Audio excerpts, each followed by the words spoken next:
Avant, l'autocar c'était ça. Long, ennuyeux et vraiment pas confortable. Mais ça, c'était avant. Aujourd'hui, jetez donc un œil à bord. Petite tablette. Après, ça peut se baisser comme ça. Ouais, voilà. Alors, on peut baisser le dossier. Attention. Voilà, comme ceci.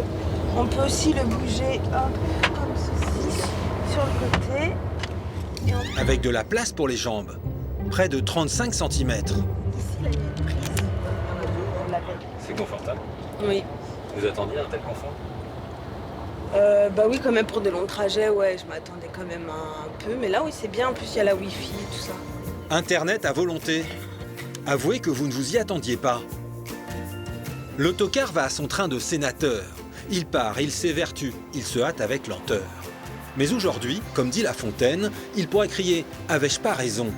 Le petit Pousset des transports serait-il devenu grand?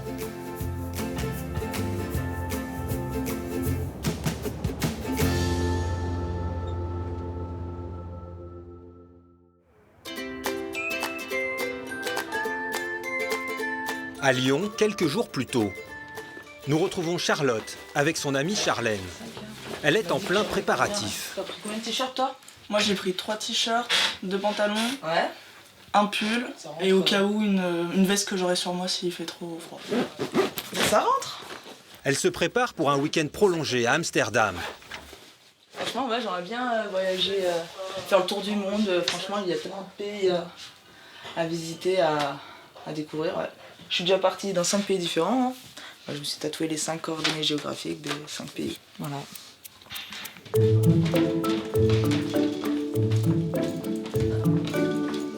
Pour choisir leur moyen de transport, elles ont fait le tour d'Internet. Premier réflexe, consulter le tarif des trains. Ah voilà, bah, alors Lyon-Amsterdam, 152 €. Là, le moins cher, ça sera 155. Non, 152, ouais. Juste l'aller. Donc, Beaucoup trop cher. Elles vont donc jeter un œil sur les sites des compagnies d'autocars. Et en quelques clics, elles vont diviser le prix par 2. nous, on a eu 160 € l'aller et retour. Voilà. De Lyon. De Lyon à Amsterdam. 160 € l'aller et retour. À ce prix-là, pas d'hésitation. Le lendemain matin, nous retrouvons les jeunes lyonnaises à la gare de Bercy. Pourquoi aller à la gare quand on voyage en bus? C'est que Charlotte, Charlène et leurs 2 amis ont acheté leur billet à la SNCF. Soleil et tout. Enfin, plus précisément à sa filiale d'autocar Idébus. Et leur carrosse est avancé. Bonjour, ici il y a des bagages aussi. Vous avez des bagages? Ouais. 2. Oui, 2. 7 heures pile. C'est parti pour 500 km. Et surtout, 7 heures de route. Mais à bord, il n'y a pas que des vacancières. Les tarifs séduisent désormais d'anciens abonnés du train. 40% des passagers sont des clients réguliers, comme Alexandre. D'origine lilloise, il profite de l'arrêt du car dans sa ville. J'ai été muté de Lille à Paris il y a 8 mois. Et en fait, je reviens une fois par mois pour un suivi orthodontiste, tout simplement. Et voir des amis. Et qu'est-ce que vous avez étudié le marché pour revenir aussi régulièrement? Ouais, j'ai regardé le covoiturage, j'ai regardé le train. Et le moins cher, c'est le bus. C'est long, mais c'est moins cher. C'est-à-dire? Entre 30 et 35 €. Donc le choix, il est vite fait. Arrivé à Lille, l'autocar dépose près de 50% de ses passagers. Pour les 4 lyonnaises, c'est à peine la moitié du voyage. Ça reste long, 4 heures encore. Bah, ça va, on a déjà fait là. Oui, bah oui, oh. Voilà, Putain. Je trouve ça long, je trouve ça long. L'autocar ne reste pas vide bien longtemps. Il est encore quasiment complet quand il quitte Lille. Une étape qui permet de rentabiliser le parcours. Avec 48 places, il aura transporté au total 70 personnes sur l'ensemble du trajet. 14 heures, enfin les 4 voyageuses arrivent dans le centre d'Amsterdam. C'est là-bas, je pense. Après 7 heures de trajet, elles vont pouvoir profiter de leur après-midi. Leurs vacances commencent maintenant. Retour à Paris, à la gare de Bercy. Pendant tout le trajet, l'autocar pour Amsterdam a été suivi ici, au PC de contrôle d'Idebus. Sur ces écrans, les autocars en circulation sont suivis en temps réel par GPS, avec leur position et même leur vitesse. Ça permet en termes de sécurité de bien localiser les véhicules. Si on a un dysfonctionnement, un véhicule qui est à l'arrêt, il faut être capable de le localiser le plus rapidement possible pour déclencher des actions. Les véhicules sont sous surveillance, mais aussi leurs passagers. La compagnie sait exactement qui est monté à bord et à quelle place. On a une interface qui permet de visualiser tous les passagers. Si nous allons sur Idealist, par exemple, ici nous avons la course de ce matin qui part à 10h de Londres pour Paris-Bercy. Et si on déroule la liste ici, nous avons tous les passagers qui doivent circuler. Ah, vous savez exactement qui est à bord du bus? Voilà, tout à fait. En cas d'accident, ça permet vraiment de connaître les personnes qui sont à bord de notre véhicule. De savoir le nombre de passagers. Et puis, dans le pire des cas, de pouvoir communiquer avec des proches. C'est que l'autocar, comme la route, ont plutôt mauvaise réputation. Et il n'y a pas que les passagers qui sont sous haute surveillance. Port-Bail, dans la Manche. Noah profite de précieux moments avec son père. Après, il va faire sa valise. Fabrice est conducteur d'autocar. Demain, il emmène 60 enfants en Italie. Il y a toujours les questions au départ, est-ce que vous avez bien dormi, ou des trucs comme ça que les parents posent, c'est vrai. Mais sur ça, faut être. Moi, en étant père de famille, je suis très sérieux là-dessus parce que c'est vrai, je les comprends, ils nous confient la vie de leur enfant. Il travaille pour une compagnie privée locale, spécialisée dans les voyages scolaires. Il part 2 à 3 jours par semaine. Un métier qui fait voir du pays, mais où il faut se lever tôt. 3h du matin, Fabrice commence sa journée, le nez dans le moteur. Les autocars sont révisés la veille du départ, mais le conducteur doit toujours faire un dernier contrôle. Et pour pouvoir démarrer, il y a une condition, souffler dans le ballon. Quand on met le contact, il nous demande de souffler 5 secondes dedans. Donc là, je vais souffler dedans. C'est un éthylotest, obligatoire dans tous les nouveaux autocars. Voilà. Donc là, c'est bon, l'appareil me confirme que je peux démarrer le moteur. S'il avait bu le moindre verre de vin, le car n'aurait pas démarré. Le contrôle a été fait. Du coup, c'est 0 degré d'alcool? Ouais. Ah ouais, c'est vachement précis. Hein. Le conducteur est sous haute surveillance. Là, dès lors où on a mis la carte, là, on est en double équipage, donc on a 18 heures. 18 heures d'amplitude. 18 heures de conduite à 2 chauffeurs.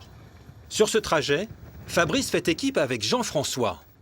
S'ils sont fatigués, à bord, tout est prévu. Vous avez une couchette? Oui, il y a une couchette là juste à l'avant, au niveau de la porte. Là. Donc il y a un matelas, une trappe. Mais ce n'est pas encore l'heure de se reposer. Il est 5 heures, le moment du départ pour l'Italie. Les 60 adolescents prennent d'assaut l'autocar, tous pas mal excités. Fabrice va rapidement les discipliner. Bon, bonjour tout le monde. Vous allez bien, vous êtes en forme? Ouais. Donc les ceintures sont obligatoires. Je tiens à insister là-dessus. Pareil, il est interdit de se balader dans les allées sans une raison valable. Boucler sa ceinture de sécurité en autocar est obligatoire depuis 2003. Et ça n'empêche pas les enfants de profiter du voyage. On va manger. Non, on n'a pas le droit de manger en car. Ah oui, c'est pas grave. On va danser. On va danser. On va parler aussi. Voilà, on va parler. Les accidents sont rares, mais à chaque fois, ils ont marqué l'histoire. Comme ce 31 juillet 1982 à Beaune. 44 enfants périssent brûlés. C'est encore aujourd'hui l'accident de la route le plus meurtrier en France. Ce drame va déclencher les premières mesures de contrôle des autocars. Vitesse limitée par bridage, interdiction de rouler les jours de chassés-croisés et matériaux non combustibles à bord. Des normes aujourd'hui imposées dans toute l'Europe. Les kilomètres défilent, Fabrice tient toujours la barre de son grand vaisseau, aux côtés de Jean-François. Tiens, petit calcul. Sachant qu'ils ont 18 heures de route et qu'ils se relaient toutes les 3 heures, combien de fois échangeront-ils le volant? Vous séchez? Allez, c'est les vacances, on vous donne la réponse. 6 fois avant d'arriver à Turin. Et à chaque arrêt, les changements de conducteur sont enregistrés. Hop. C'est une carte qui est attitrée, donc vous pouvez voir sur la carte, il y a mon nom, prénom, ma date de naissance, et derrière en fait la carte à puce qui enregistre toutes les activités du chauffeur. Et la vitesse aussi? Et la vitesse aussi, quand il y a des excès de vitesse. Une vitesse bridée à 100 km/h. Ces mesures de sécurité ont fait de l'autocar le transport terrestre le plus sûr. La convivialité en prime.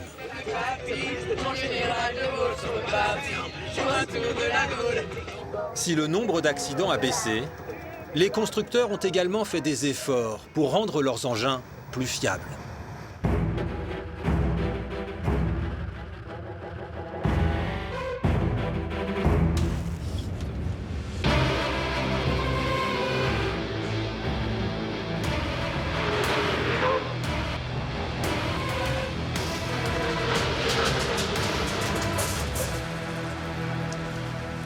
Nous sommes sur le circuit automobile de Charade, dans le Puy-de-Dôme. Jean-Philippe Pastre est journaliste spécialisé dans les autocars. La machine qu'il doit mettre à l'épreuve est un modèle de dernière génération. Des milliers d'autocars comme celui-ci sillonnent déjà la France. Jean-Philippe va le tester pour voir ce qu'il a dans le ventre, du freinage à la tenue de route, en passant par les dernières petites révolutions technologiques.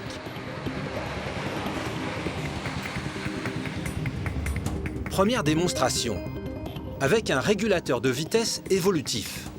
Le car freine et accélère tout seul. Donc là, le véhicule ralentit devant moi. Et en fait, là, c'est l'autocar qui, malgré la consigne de vitesse que je lui ai donnée, qui est de 38 km/h, décide de lui-même de ralentir pour maintenir la distance de sécurité. C'est comme un pilote automatique, finalement. Ça évite les collisions du fait d'un manque de respect des distances de sécurité. Vous voyez, là, le véhicule est capable de s'arrêter de lui-même. Je n'ai fait aucune intervention sur la pédale de frein. C'est un peu magique, je dois dire. Donc là, je reprends la main. Des outils dernier cri qui garantissent une sécurité maximale. Pour en finir avec l'image un peu poussiéreuse de l'autocar, les constructeurs ont mis le paquet. Ce sont des machines qui représentent en fait ce qu'on fait de mieux dans l'industrie automobile au sens large. En fait, c'est l'équivalent routier de ce qu'on fait dans le transport aérien. Donc, en fait, ce sont des véhicules qui sont aujourd'hui richement dotés en système de sécurité. Mais même si le conducteur est vigilant, il peut toujours se faire piéger. La route ne prévient pas de ces dangers. Comme ce virage, pris bien trop rapidement. Pourtant, l'autocar ne dévie pas de sa trajectoire. Ça freine très fort. Ça, s'il y a une chose à dire aux automobilistes, c'est de jamais coller un autocar ou un poids lourd. Si ça freine, s'ils sont trop près, ils se le mangent. Jean-Philippe Pastre veut tester un freinage d'urgence. À 65 km/h, le car pile en moins de 25 mètres, l'équivalent d'une voiture, alors qu'il pèse 15 tonnes de plus. C'est impressionnant. Les modèles récents d'autocars disposent quasiment tous de ces systèmes de freinage. Une série d'accidents graves serait désastreuse pour ce marché, d'autant qu'il suscite l'appétit de groupes étrangers partis à l'assaut du bitume français. Paris porte maillot. À la gare routière, de grands autocars bleus affichent une promesse alléchante. 1 € le voyage. Vinciane et Mathias, 19 et 20 ans, rentrent chez eux à Toulouse. Et il vaut mieux qu'ils parlent anglais. Good morning, can I ask everybody to put a seatbelt on, please? Seatbelts must be worn, thank you. C'est un autocar dernier cri. Il appartient à une compagnie anglaise. Le niveau de sécurité est le même que dans les autocars français. Mais question confort, ce n'est pas le grand luxe. C'est comme les bus, non. C'est pas très confortable, quoi. Pendant 8 heures. Mais en 8h30, c'est pas agréable, quoi. Nous sommes à bord d'un mégabus, le champion du low cost. Seulement 24 cm pour passer les jambes, c'est 11 de moins que chez ses concurrents français. Ici, pas de tablette, il y a bien le Wi-Fi, mais sans adaptateur, oubliez les prises de courant anglaises. Cette compagnie est pourtant imbattable sur un point, et pas des moindres, le prix. On le prend parce que c'est pas cher. Ouais, économiquement, c'est super intéressant. Ouais. Maintenant, on a payé 32,50 € l'aller-retour Paris-Toulouse pour deux. Je crois que c'est imbattable le prix. 8 € le Paris-Toulouse. Qui dit mieux? 1 €. Vous avez payé 1 €? Oui. Ah, vous êtes l'heureux, vous êtes celui qui a payé 1 € à bord du bus. Voilà, c'est ça. En fait, il est le seul à avoir profité de ce tarif. Les autres passagers ont payé un peu, voire beaucoup plus cher. 8 €, 22 €, 36 € et même 40 € l'aller simple. 1 €, il ne gagne pas d'argent, c'est sûr. Je pense que le projet, c'est de prendre des parts de marché sur les trajets en bus pour après faire des prix qui sont plus proches des autres moyens de transport. Un classique dans le low cost. Un prix d'appel très bas, et plus on approche de la date de départ, plus les tarifs augmentent. Mégabus profite d'un trajet international Londres-Barcelone pour créer 2 escales en France, entre Paris et Toulouse. En train, le même trajet coûte près du double, 80 à 140 €, et peut grimper jusqu'à 215 € en avion. Résultat, de nombreux Français profitent des escales pour leur trajet en France. Et Mégabus ne compte pas s'arrêter là. Nous sommes à Londres, la patrie de l'autocar. Qu'il soit rouge ou à étage, les Britanniques le prennent aussi souvent que le thé. L'an dernier, 30 millions de voyageurs sont passés par la gare routière de Victoria, en plein cœur de Londres. Jour et nuit, plus de 300 cars partent et arrivent de tout le pays. Nous y retrouvons les gros bus bleus. Le voyage à 1 € s'est simplement transformé en 1 livre.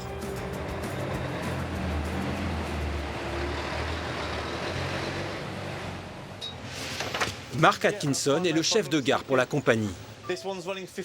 Celui-ci part dans 15 minutes. Dès qu'il s'en va, tu avances et on embarque les passagers. Mark gère les départs, les arrivées, inspecte chaque autocar dans le moindre détail. Celui-ci doit partir dans quelques minutes pour Édimbourg, en Écosse. Un trajet de plus de 650 km. Et cela lui demande un certain temps, parce que ce bus est immense. Vous avez combien de sièges? Sur ce modèle, 75 sièges. Ça, c'est le modèle standard chez vous. Oui, tous nos cars font 15 mètres de long, ce qui est le plus grand véhicule autorisé à rouler sur les routes britanniques.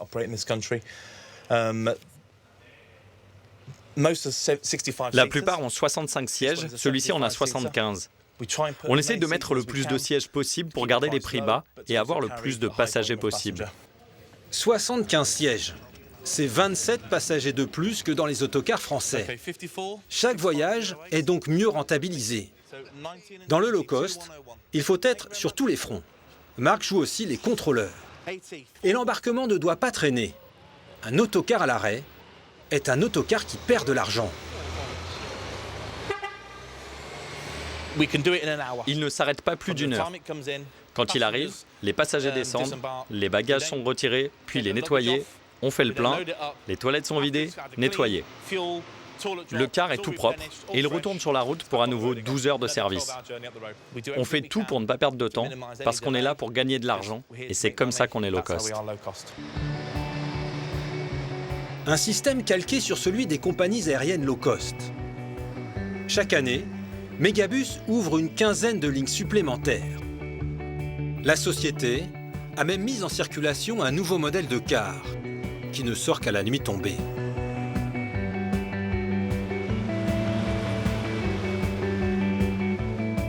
À bord, distribution de boissons pour des passagers couchés. Mais pas n'importe comment.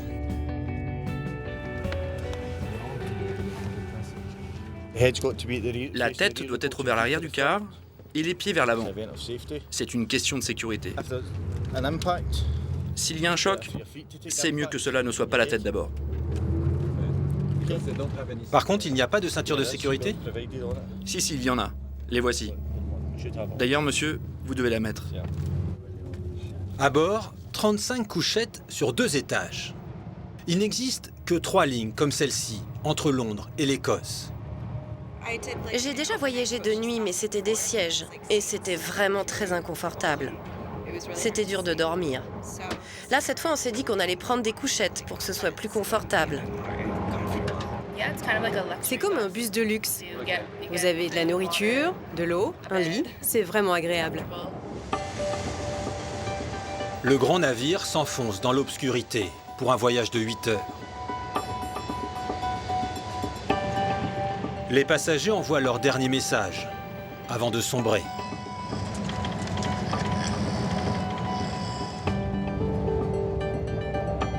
Au petit matin, la brume du nord ne ralentit pas notre avancée. Il est 7 heures. Réveil en douceur aux abords d'Édimbourg. Nigel vit à Londres. Il vient dans la capitale écossaise pour un rendez-vous d'affaires. Ce n'est pas cher. C'est très pratique. Et j'ai dormi. Et comme je suis grand, c'est mieux qu'en train. Et vous avez vraiment bien dormi? Oui. Étonnamment. Et cela vous a coûté combien en réservant à l'avance? En réservant en avance, 15 livres. Soit un peu plus d'une vingtaine d'euros pour 600 km. Avec petit déjeuner compris à l'arrivée. Des biscuits et un jus de fruits. Le luxe, version low cost. Mais ces autocars à couchettes resteront en Écosse. Ils sont interdits en France depuis 2011. En position couchée, les ceintures de sécurité ne seraient pas suffisamment efficaces. La loi autorise désormais la création de nouvelles lignes entre les villes françaises, jusque-là monopole de la SNCF. Objectif affiché, créer plus de 20 000 emplois. Bon, tout le monde a bien mangé, tout le monde est en forme. Depuis, les centres de formation de chauffeurs font le plein de candidats. Ils sont 16 autour de la table, hommes et femmes, âgés de 26 à 50 ans. C'est le premier jour de leur examen. C'est un diplôme, c'est plus un permis de conduire. Donc c'est parti, on y va. La formation dure 3 mois. Tous ont déjà travaillé, mais ont connu le chômage. C'est Pôle emploi qui leur a proposé cette reconversion. Installez-vous. Comme Charlotte. Pour elle, ce matin, c'est épreuve orale. Question sur les assurances ou la mécanique. Un grand écart pour cette jeune femme qui, jusqu'à présent, était coiffeuse esthéticienne. Donc pour l'instant, au niveau du constat, ça va. J'avais un salon, j'étais à mon compte, mais non. J'avais envie de changement dans ma vie, donc comme j'ai 28 ans, je me suis dit que c'était le moment, pas d'attendre plus, et c'est une bonne branche. Ça ne manquera pas de travail, donc c'est parti. Et après 3 mois, elle maîtrise aussi bien la mécanique que le brushing ou la coloration. Le moteur. Moi, à première vue, là, comme ça, je dirais plus c'est un problème de turbo. D'accord. Ouais, mais il y a un bruit aussi avec. Ah, il y a le bruit qui va avec, oui. Ouais, oui, oui. Là, je l'ai pas. Pareil, comment vous réagissez? Eh ben là, je suis obligée d'arrêter mon véhicule et de prévenir mon entreprise. Pendant ce temps-là, à l'extérieur, Jonathan attaque les épreuves pratiques. Tu fais comme d'habitude, hein. T'en fais pas plus, t'en fais pas moins. Et tu m'inventes pas des trucs qui n'existent pas. D'accord? Allez, vas-y, je te dis pas merde. Jonathan est le benjamin de la formation. Il n'a que 26 ans. Cela fait plusieurs années qu'il vit de l'intérim et de contrats précaires. Cette formation, c'est l'espoir d'un emploi stable. Nathan, ça va, pas trop stressé? Non, ça va, ça va. Ça fait combien de temps que vous travaillez sur cette formation? Ça fait 3 mois. Après, on est jour J maintenant, il faut être prêt, comme on dit.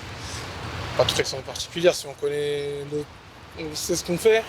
Normalement, ça devrait bien y aller. Le jeune homme a l'air détendu. Pourtant, il joue gros sur cette épreuve. La moindre erreur peut lui coûter son diplôme. Chaque piquet est éliminatoire et chaque sortie de piste est éliminatoire. Il n'a pas le droit à l'erreur. Ah bah, on n'a pas le droit à l'erreur, on n'a pas comment. On n'a pas le droit à l'erreur en volant Dakar. C'est l'épreuve la plus redoutée par les candidats. Jonathan doit manœuvrer en marche arrière, en slalomant entre une vingtaine de piquets. Les inspecteurs guettent la moindre faute. Jonathan maîtrise son sujet. Il réalise un sans faute.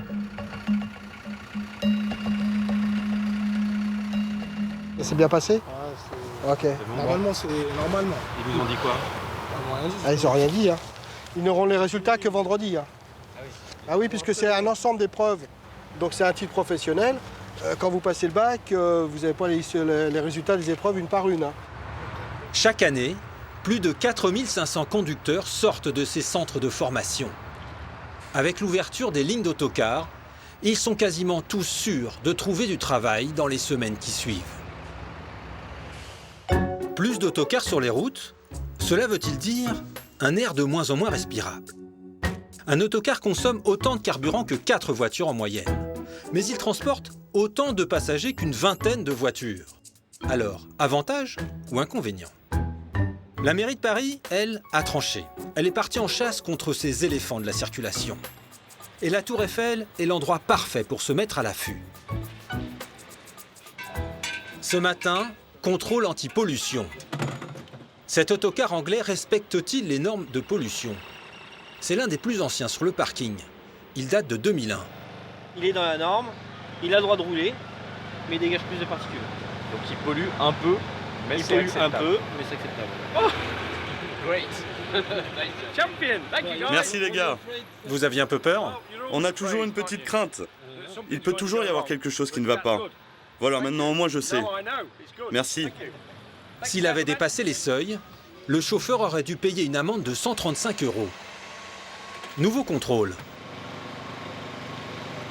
Accélération. Ce car est tout neuf. Il a 1500 km au compteur. Et là, surprise. C'est impressionnant, on n'a jamais vu ça. Il est à 0. Bah oui, c'est beau à voir pour une fois. Nous qui faisons partie de la pollution, on est habitué à avoir des véhicules qui polluent énormément et puis là c'est néant. Donc c'est beau. Finalement, ça pollue presque moins qu'une voiture.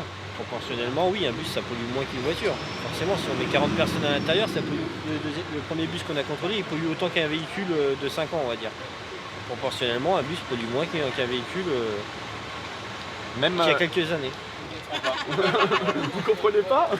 Donc après avoir effectué 3 mesures sur votre véhicule, vous êtes à 0. Il n'y a pas de moteur dessus, c'est pour ça. Voilà. On l'a enlevé. Votre bus est propre. Le bus est propre comme le conducteur. Des autocars qui ne polluent pas. Cela semble trop beau pour être vrai. Le problème, c'est que ces cars dernière génération coûtent plus de 250 000 €. Et ils sont encore très peu à rouler dans Paris. Dominique organise des city tours pour touristes. Son car a plus de 10 ans. Quand il dépose des clients au Louvre, il devrait en principe se garer pour les attendre. Mais la mairie de Paris vient de tripler le prix du stationnement pour les anciens modèles de cars, qu'elle juge trop polluants, passant de 30 à 90 € la journée. Alors Dominique ne se gare pas, il tourne. Je vais rouler pendant 1 heure, ça va me coûter moins cher. En 1 heure, je vais dépenser l'équivalent de 15 € de gasoil. C'est moins cher que 100 € de stationnement. Mais ça n'allège en rien le trafic, la circulation, et ça n'a rien de positif pour l'environnement, pour l'écologie. Des dizaines de cars roulent ainsi à vide dans la capitale. Une situation paradoxale. Les cars les plus polluants ne s'arrêtent jamais de rouler. Résultat, des rues encombrées et des places de stationnement qui restent en partie vides. Et cela ne devrait pas s'arranger. Le plan anti-pollution de la mairie de Paris prévoit de limiter encore plus l'accès de la capitale aux véhicules les plus polluants. Au final, le renouveau de l'autocar a fait 2 heureux. Jonathan et Charlotte ont obtenu leur diplôme de conducteur. Fabrice et ses 60 adolescents sont bien arrivés à Turin. Quant aux 4 Lyonnaises, Elles ont passé un excellent week-end à Amsterdam. Elles prévoient déjà de repartir en autocar.